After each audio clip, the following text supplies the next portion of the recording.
इस hydraulic excavator के operation के केंद्र में एक बहुत ही दिलचस्प सोलेनॉइड वॉल्व है। सोलेनॉइड वॉल्व इतना महत्वपूर्ण है कि इसकी डिस्क पर मामूली टूट-फूट से भी एक्सकेवेटर जाम हो सकता है, जिससे ये काम करने में असफल हो सकता है। इसका इस्तेमाल सेंसर टैप्स में भी किया जाता है। सोलेनॉइड वॉल्व के अन्य प्रमुख इंडस्ट्रियल एप्लीकेशंस को यहां चित्रित किया गया है।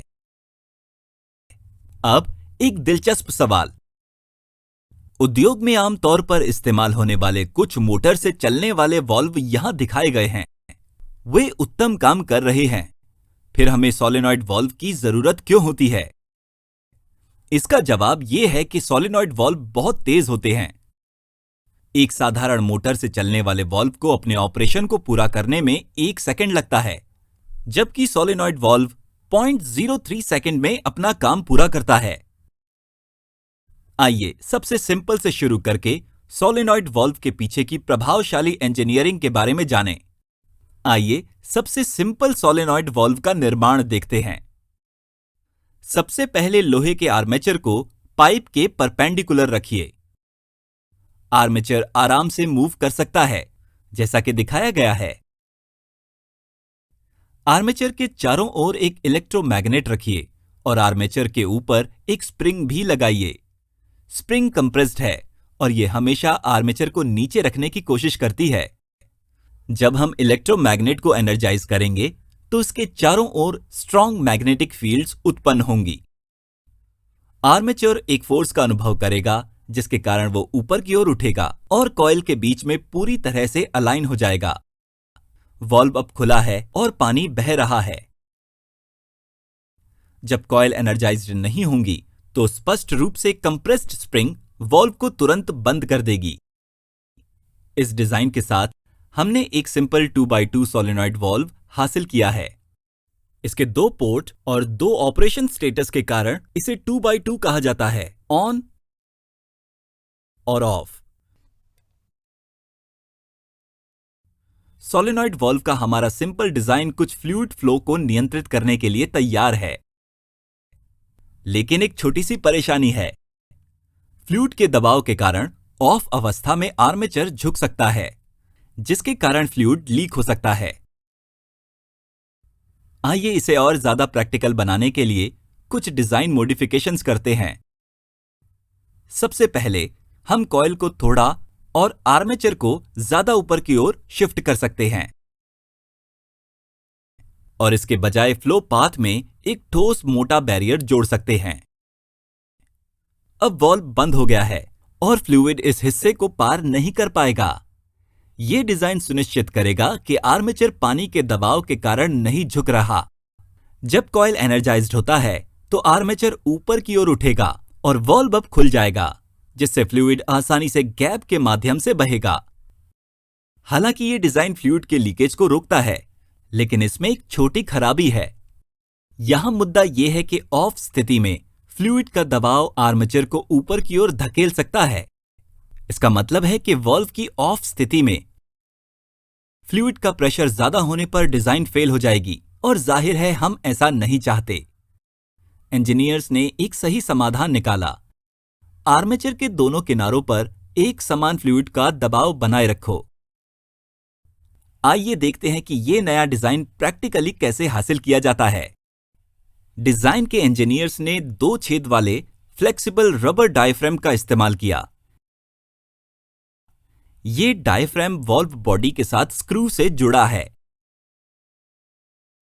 वॉल्व की बंद स्थिति को यहां दिखाया गया है। डायफ्राम पर छोटा लाल छेद यहां एक बड़ी भूमिका निभाता है। आप देख सकते हैं कि इस छेद के कारण फ्लूइड आर्मेचर के दोनों किनारों पर कैसे पहुंचता है। इसका मतलब यह है कि जब वॉल्व बंद हो जाता है तो आर्मेचर पर प्रभाव डालने वाला फ्लूइड प्रेशर कैंसिल हो जाता है।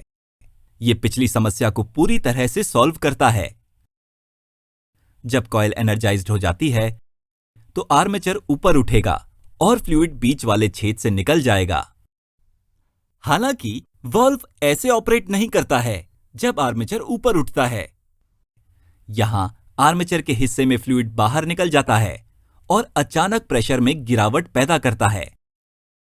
ये प्रेशर ड्रॉप इसलिए होता है क्योंकि बीच वाले छेद के माध्यम से आउटफ्लो उसके इनफ्लो से ज्यादा है। ये प्रेशर डिफरेंस डायफ्राम को मोड़ देगा, जैसा कि दिखाया गया है। अब फ्लूइड सीधे डायफ्राम के नीचे से निकल सकता है। ये लीजिए, हमने अब एक तेज और कुशल 2x2 सोलेनॉइड वाल्व डिजाइन कर लिया है। अब आइए एक बहुत ही लोकप्रिय डिजाइन के बारे में जानें, 5x3 सोलेनॉइड वाल्व।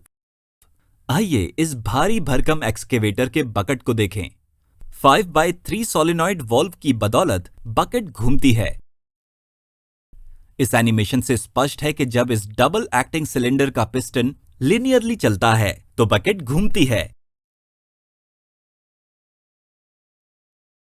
जैसा यहां दिखाया गया है, उस तरह प्रेशराइज्ड ऑयल को डाल के पिस्टन एक्सपेंशन मूवमेंट हासिल करता है।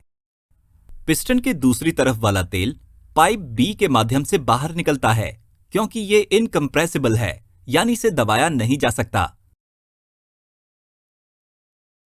अब अगर आप पिस्टन को पीछे की ओर ले जाना चाहते हैं तो प्रेशराइज्ड तेल को पाइप बी के माध्यम से प्रवेश करना चाहिए। इससे दूसरी तरफ वाला तेल पाइप ए से निकलता है। हम तेल को लूप करने के लिए एक तकनीक कैसे विकसित कर सकते हैं जिससे सिस्टम से कोई तेल बर्बाद ना हो।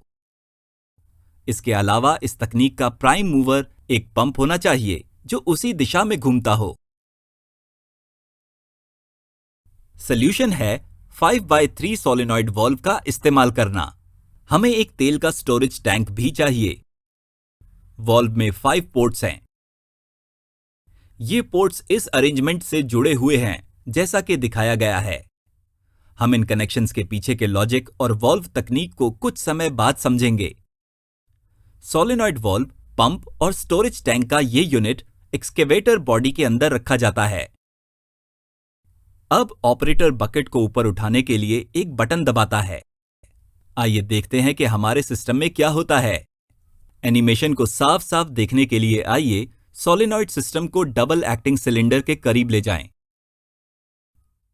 इस स्पूल के दोनों सिरों पर 5x3 वाल्व का आर्मेचर रखा गया है। पंप चल रहा है, लेकिन आप वाल्व के अंदर कई लीक प्रूफ डिस्क्स देख सकते हैं। इस स्पूल पोजीशन में डिस्क तेल के प्रवाह को ब्लॉक करती है। जैसे ही ऑपरेटर बाईं ओर के सोलेनॉइड कॉइल को एनर्जाइज करता है, आर्मेचर एक फोर्स का अनुभव करता है और स्पूल बाईं ओर चला जाता है।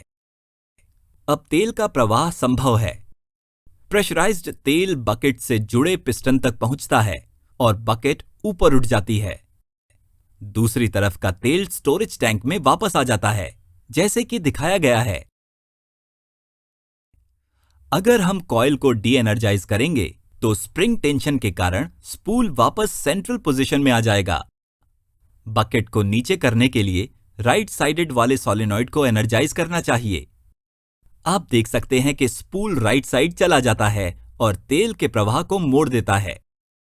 अब पिस्टन ऑपोजिट दिशा में एक फोर्स का अनुभव करता है और बकेट नीचे हो जाती है।